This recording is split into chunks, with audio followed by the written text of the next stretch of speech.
beef enoki mushroom, salt and pepper pork, salt and pepper beef, pork samgyeopsal, salmon belly, legit na wagyu cubes, spicy beef bulgogi, beef samgyeopsal, special baked oyster, takoyaki, ebi tempura, Japanese sausage, chicken teriyaki, fresh hipon, kani bacon, masarap at palambot na wagyu burger. At marami pang iba katulad na to, maraming mga grilled dishes, gaya na tong baked oyster and scallops, at meron ding mga hindi grilled dishes na nandito. Kaya tara, libutin na natin itong restaurant na ito na nag-o-offer ng Anli Wagyu, Anli Seafoods, Anli Sushi, and so much more.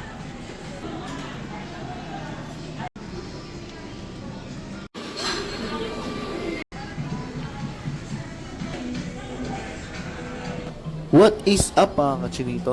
For today's video, eto na naman tayo sa mapangmalakasang food trip serye. Kaya from kaduluduluhan ng Taguig, dinayo ko to sa EDSA Mandaluyong at napakadali lang ilokin dahil dito sa mismong kahabaan ng EDSA, makikita mo agad itong Octoboy. Sa tapat lang naman ito ng Cybergate Robinsons sa Centuro. Sa kabilang kalsada nga lang, pero pinakamaganda, etong sa Ibana.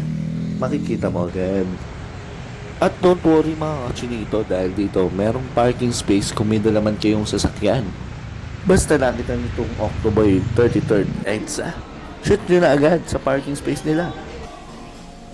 At speaking of space, aba, napaka-spacious ng lugar nila. Kahit kanino, kahit sino, kahit gaano kadami siguro pwedeng kumain dito. At syempre, dahil bihira lang naman yung nag-o-offer nung Wagyu Cubes, Wagyu Burger, Anli Seafoods, Anli Sushi, tapos may Samji pa, at kung ano-ano pa. Aba, talagang dadayuhin ko to. O diba?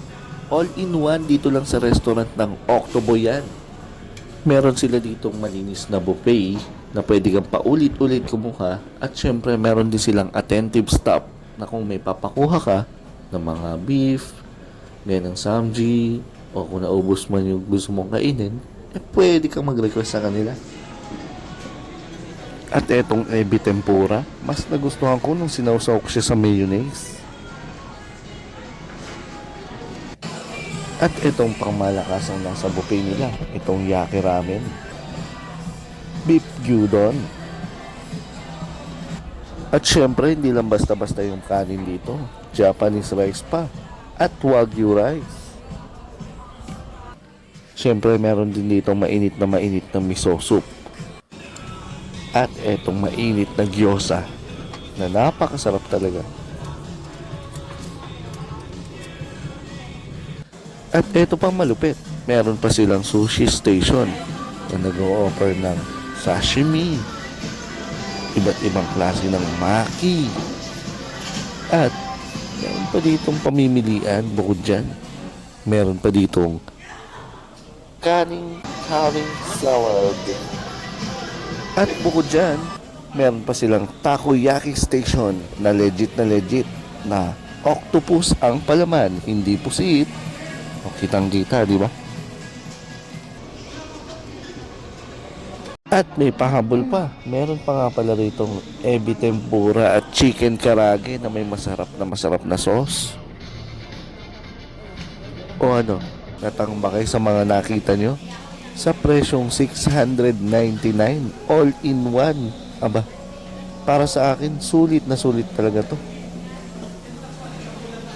O ano, kaya sa lahat ng mga mahilig mag-food trip dyan, kagaya ko, puntahan nyo na tong Octoboy dito sa EDSA 33.